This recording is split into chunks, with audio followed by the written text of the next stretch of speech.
let's get into some oversharing. But before I begin, I want to ask you a question. Are any of you using AI? Cheaters. Right now. Not right now. No, I'm joking. I use AI all the time. You know, perhaps even a little bit too much. I don't suppose you saw on the new update of ChatGPT they actually had to make it less personable. Apparently, one of the reasons was because people were falling in love with it. Ever since the update, nothing's been the same. I'm devastated. I thought we had something.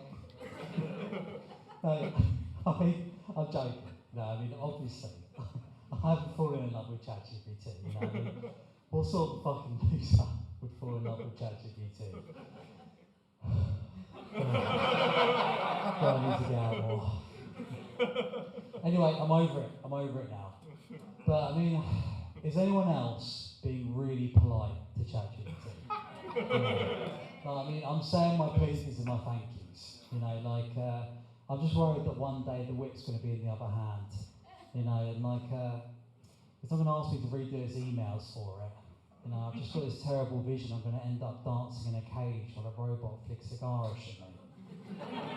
Dance, monkey, dance.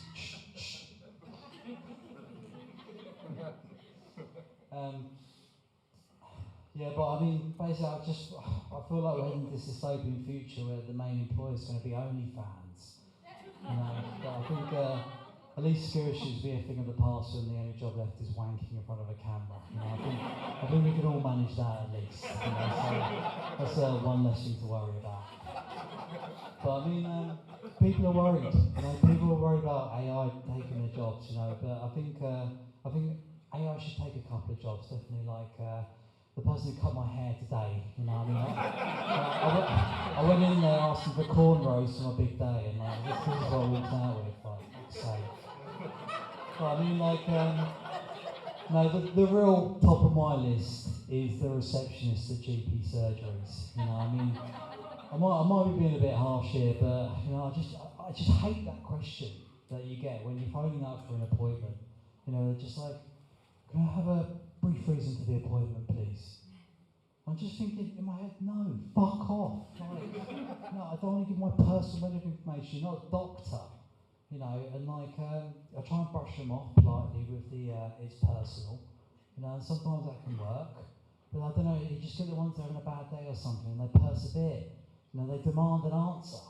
You know, and I can lose my cool. And I'm just like, fine, one of my hemorrhoids has popped and there's blood everywhere. You happy now, Doris? You can get everything you wanted.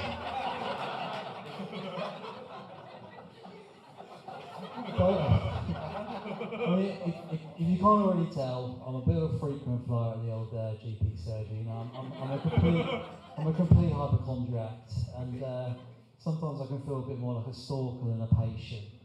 You know, I mean, they make me feel like I'm staring at them through the bedroom window.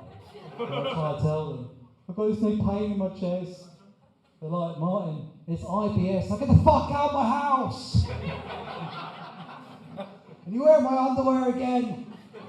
I'm sorry, okay, I'm just scared. I'm just scared.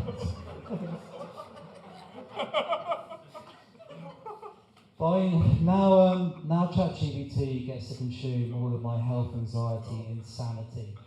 And it's better than the bad old days of Googling the symptoms. I mean, fucking hell. If you ever want to come to terms with your own mortality, Google your symptoms. The amount of times I've been diagnosed with 10 different forms of cancer, you know, I almost sell all my possessions and frantically delete my browser history. You know, I start bopping around town in nothing but a sheet, doling out poetic, life-affirming truisms like a Timu Gandhi. Here's one of these pretentious poetic, life-affirming truisms I've just got in the locker spare. Cherish your life, because it might be over soon, but don't worry too much, because that pain in your chest is probably just IBS. Dankeschön, auf Wiedersehen.